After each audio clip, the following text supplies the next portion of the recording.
नमस्कार.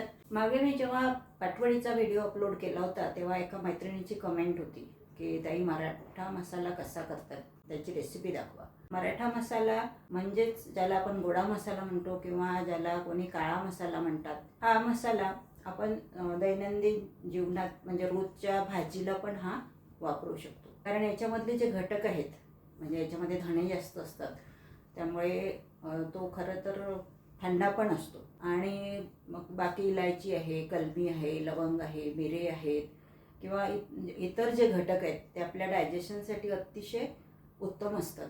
तर रोजच्या जेवणात जरी तुम्ही हा अर्धा चमचा मसाला वापरला ना तर डायजेशनसाठी खूप चांगला आहे.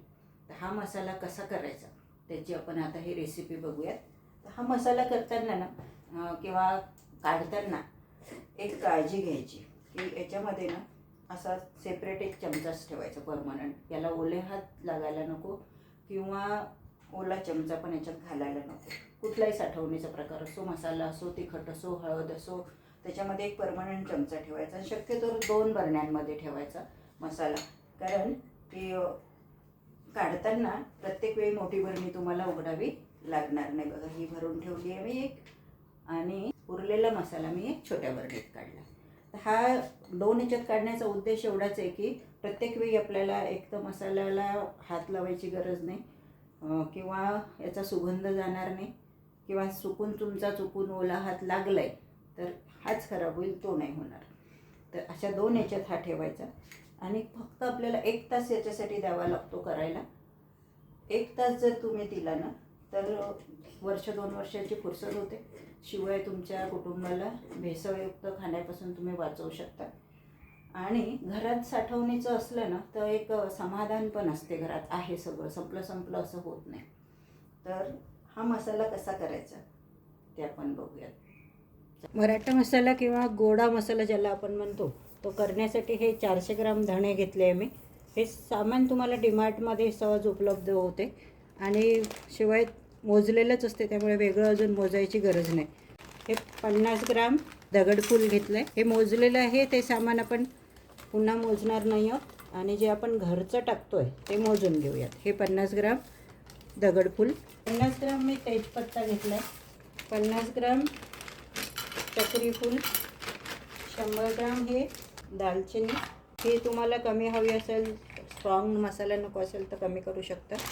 25 ग्राम हिरवी इलायची, 25 ग्राम लवंगा घ्यायच्या आहेत, 50 ग्राम आपल्याला साधं जिरं घ्यायचं आहे, 25 ग्राम शहाजिरं घेतो आहे आपण, 100 ग्राम शेंगदाणे, 50 ग्राम खोबरा खीस घ्या किंवा तुम्ही खोबऱ्याचे काप घ्या, 20 ग्राम मोठी इलायची बघा, 50 ग्राम खसखस घ्यायचे, 10 ग्राम हे जायफळाचं फूल आहे, जायपत्री ज्याला आपण म्हणतो.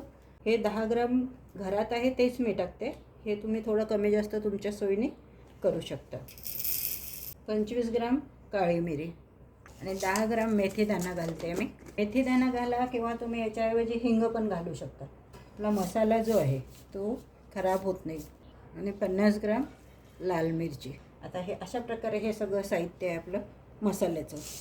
आता आपल्याला याच्यापैकी काही मसाले जे आहेत हे कोरडे भाजून घ्यायचे आहेत आणि काही मसाले जे आहेत ते थोडं तेल टाकून भाजायचे आहेत. आता जसं इलायची आहे, लवंग आहे, खसखस, शहाजिरं, जिरं हे जे आहे हे आपण कोरडं भाजून घेणार आहोत. बाकी हे दगडफूल, तेजपत्ता हे बाकीचं जे साहित्य आहे हे आपल्याला तेल टाकून भाजायचं आहे. बघा काही मसाले जे आहे ना ते आपल्याला सुके भाजून घ्यायचे आहेत. शहाजिरं, साधं जिरं एक 2 ते 3 मिनटाला भाजून घ्यायचं.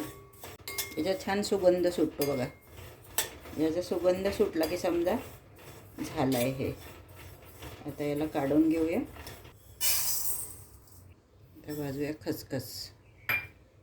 हा मसाला एकदा करून ठेवला ना की 2-3 वर्ष आरामात टिकतो. फक्त याला ओला हात लावायचा नाही. सुगंध पण छान याचा टिकून राहतो. बंद बरणीमध्ये भरून ठेवला एकदा, चांगला काचेच्या बरणीमध्ये भरून ठेवून द्यायचा.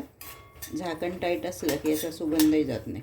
हवा तेवढा फक्त मध्ये मध्ये छोट्या भांड्यात काढून घ्यायचा. पूर्वी बाया घरी कुटायच्या खलबत्त्यामध्ये. आता सगळ्या सोयी असूनही आता मुली विकत आणतात. आता खरं तर मिक्सर आहे, गॅस आहे.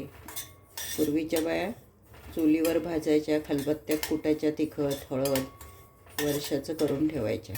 खरं तर त्यांनी तेव्हा केलं म्हणून आमची पिढी शिकली. आता पुढच्या पिढीचं कठीण काम आहे. खसखसने आपला रंग बदलला. तर याला काढून घेऊया. इलायची, लवंग आणि मिरी. जे भाजायला सहज सारखं ज्याचं म्हणजे क्वांटिटी सारखी किंवा जे भाजायला सहज सारखं आहे ते सोबत भाजायचं. मॉइश्चर जाईस्तोवर याला असं भाजून घ्यायचं. साधारण 2 ते 3 मिनिट याला परतून घ्यायचं. बघा हे पण झालं आपलं. आता तेल टाकून जे मसाले आपल्याला भाजायचे आहेत ते आपण लोखंडी कढईत भाजूयात. थोडं तेल टाकायचं. खूप तळून काढायचे नाही आहेत आपल्याला.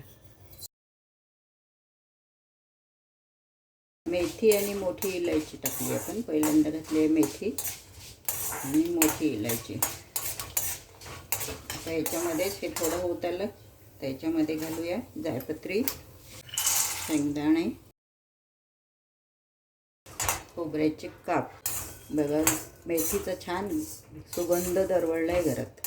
त्याचा चांगला तांबूस कलर येतो याला भाजायचं आहे. बघा आपलं हे पण भाजून झालं आहे. तर याला पण काढून घेऊया आपण. थोडं तेल घालायचं आहे. आता याच्यामध्ये घालायचे कलमी आणि चक्रफूल. कलमी भाजताना थोडे छोटे तुकडे करून घ्यायचे म्हणजे मिक्सरमध्ये सहज निघतात. याहीपेक्षा छोटे केले तरी चालते. हा मसाला एक तर तुम्ही गिरणीवरून पण काढून आणू शकता किंवा मिक्सरमध्ये पण घरी सहज काढता येतो आपल्याला. जर जास्त असेल तर तुम्ही गिरणीवरून काढून आणू शकता. 1-2 किलो करायचं असलं तर आपण सहज मिक्सरमध्ये काढू शकतो. परंतु जर जे मराठी मसाला करतात, जे मराठा मसाला करतात ना मराठा पातवडीसाठी, तर तो भरपूर लागतो. मग अशावेळी तो तुम्ही गिरणीवरून काढून आणू शकता. बघा आपलं हे पण झालं. याला काढून घेऊया.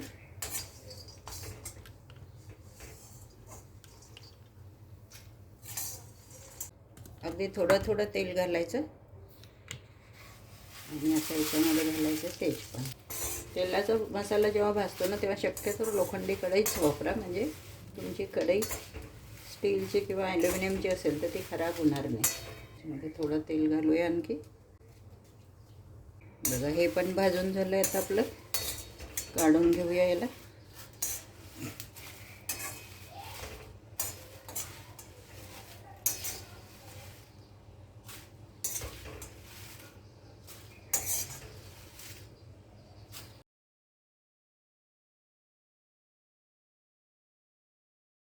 भाजायचं आपल्याला दगडी फूल. बघा प्रत्येक याला तेल ना वेगवेगळ्या क्वांटिटीमध्ये लागतं. याला 2 डाव टाकून पण हे कोरडंच आहे. परत थोडंसं तेल टाकूया आपण. म्हणून हे भाजताना वेगळं भाजायचं म्हणजे चांगलं भाजलं जातं. दगडी फूल भाजायला तेल जास्त लागतं. बघा आता हे पण झालं आहे आपलं. हे काढून घेऊया.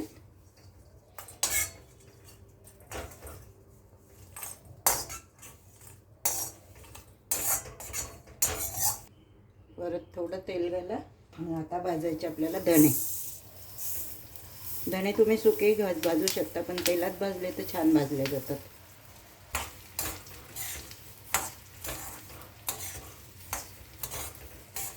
बघा साधारण एवढे असे भाजायचे आपल्याला धणे. बघा आता हे झालेत धणे आपले. याला काढून घेऊया.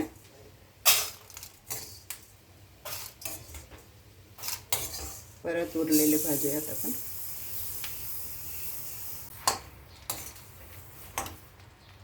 आणि सगळ्यात शेवटी आपल्याला भाजायची आहे मिरची. मिरची शेवटी भाजायची कारण मिरचीचा ठसका होत असतो. आता हे मसाले थोडे गार होऊ द्यायचे आणि एक करून मिक्सरमधून काढायचे आपल्याला. बघा आता मिरची पण आपली भाजून झाली आहे. गॅस बंद करून देऊया. आणि आता हे मसाले ना याला थोडं गार होऊ देऊया. हे जे कोरडे मसाले आहे ना हे गार झाले आहेत. याला आपण मिक्सरमध्ये काढूया. बघा अशा प्रकारे हे आता आपल्याला सगळं काढून घ्यायचं आहे. बघा हे असं जर बारीक काढून घेतलं ना की एकदम विकतच्या मसाल्यासारखा आपला मसाला तयार होतो. चाळून घ्यायचं सगळं. असं आता आपण सगळा मसाला काढून घेऊया. बघा हे सगळं आपलं भाजून जे झालं होतं एक मिक्सरमध्ये काढून घेतलं आहे आपण. आता याला परत एकदा मिक्स करायचं आणि परत थोडं थोडं एकदा मिक्सरमध्ये काढायचं, म्हणजे हे चांगलं सगळं जे आहे आपलं वेगवेगळं भाजलेलं हे एकत्र होईल. याला असं मिक्स बरोबर होणार नाही, तर याला काय करू आपण परत एकदा मिक्सरमध्ये फिरवून घेऊ, म्हणजे हे सगळे जे घटक आहेत ते छान एकजीव होतील. याला मी परत एकदा फिरवून घेईल.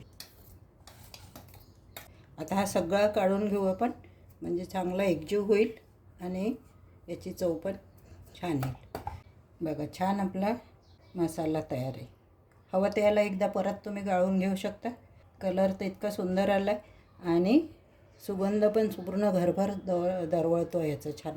2 ते 3 वर्ष आरामात राहतो तुमचा हा मसाला. हे दर 2 वर्ष किंवा कधी 3 वर्षांनी असा हा मसाला करते. माझ्या मैत्रिणीची डिमांड होती एकदा मसाल्याचा व्हिडिओ करून टाका म्हणून, परंतु माझ्याकडे मसाला असल्यामुळे 2 वर्ष झाले मी केलाच नाही. तर आता हा मसाला मी करून दाखवते. आता याला एका काचेच्या बरणीत भरून ठेवा. बघा आपला मसाला तयार आहे. कलर पण छान आला आणि सुगंध पण छान. आता हा व्हिडिओमध्ये नाही येऊ शकत, त्यामुळे सुगंध याचा खूप छान आला आहे हे मी फक्त ओरली सांगू शकते. फक्त तुम्हाला 1 तास द्यावा लागतो हे करण्यासाठी आणि वर्षभराची तुमची फुरसत होते. हा मसाला जर तुम्ही याला ओला हात नाही लावला, व्यवस्थित जर काढला ना, तर याला अजिबात जाळी लागत नाहीत. 2 ते 3 वर्ष मी स्वतःच वापरते मसाला केलेला. आता हा कमी केला, खरं तर मी 2-2, 3-3 पायल्याचा मसाला करते आणि 2-3 वर्ष माझा मसाला टिकतो. पण हा मसाला याच्यामध्ये धणे भरपूर असतात, त्यामुळे हा तुम्ही रोजच्या वापरात पण 1 छोटा चमचा रोजच्या भाजीला पण टाकू शकता. शिवाय मराठा पातोळी जर तुम्ही करत असाल तर त्याच्यासाठी स्पेशली हा मसाला वापरला जातो. तर आता याला स्टोअर कसं करायचं ते बघा. काचेची बरणी घ्यायची अशी आणि स्वच्छ धुवून कोरडी करून घ्यायची बरणी आणि आता याच्यामध्ये भरायचं. मसाला भरताना किंवा काढताना एकच काळजी घ्यायची की ओला हात लावायचा नाही, चमचा कोरडा करून वापरायचा. जर तुम्हाला सारखा लागत असेल, काढावं लागत असेल मसाल्याच्या डब्यात, तर एका छोट्या बरणीत तुम्ही वेगळं ठेवू शकता. प्रत्येक वेळी तुम्हाला मोठी बरणी उघडायचं काम नाही आणि मसाल्याचा सुगंधही जाणार नाही. चुकूनही मसाल्याच्या डब्यातला चमचा याच्यामध्ये घालायचा नाही. किंवा मसाल्याच्या डब्यात बऱ्याच गृहिणी काय करतात की घाईघाईत त्यांना स्वयंपाकाची घाई राहते, तर मसाल्याच्या डब्यात जी वाटी असते तीच डायरेक्ट तिखटात किंवा मसाल्यात घालतात. तसं जर केलं तर तुमचं तिखट, मसाला, हळद जे काही तुम्ही वर्षभराचं साठवणीचं करता ते खराब होऊ शकते. म्हणून साठवणीचे जे प्रकार असतात, हळद असो, तिखट असो, मसाला असो, तो काढताना स्पेशली एक त्याच्यात चमचाच ठेवून द्या. फक्त 1 तास तुम्हाला द्यावा लागतो याच्यासाठी, भाजणे आणि मिक्सरमधून काढणे. तुम्ही तुमच्या कुटुंबाला भेसळीपासून वाचवू शकता. अर्थात तुम्हाला आवड असेल तर. आजकाल मुलींना सगळ्याच गोष्टीचा कंटाळा येतो, कारण रेडीमेड मिळते ना, पण रेडीमेड स्वच्छ नसते. तुम्ही तुमच्या कुटुंबाच्या किंवा स्वतःच्या आरोग्याशी खेळ करता रेडीमेड खाऊन. तर तसं करू नका. थोडा वेळ काढा आपल्यासाठी आणि आपल्या मुलाबाळांसाठी. बघा ही बरणी भरली माझी. आता मी उरलेला दुसऱ्या बरणीत भरते. एकाच ह्याच्यात न भरता काय करायचं, असं वेगवेगळ्या ह्याच्यामध्ये भरायचं. चुकून तुमचा ओला हात लागला तरी एकाच बरणीतला तुमचा खराब होईल. किंवा याहीपेक्षा छोट्या बरणीत तुम्ही काढून ठेवू शकता. जर तुम्हाला सारखा लागत असेल तर छोट्या बरणीतला आधी वापरायचा. प्रत्येक वेळी मोठी बरणी उघडायचं काम नाही. बघा आपला मसाला तयार. आता याला कोरड्या जागेत ठेवून द्या.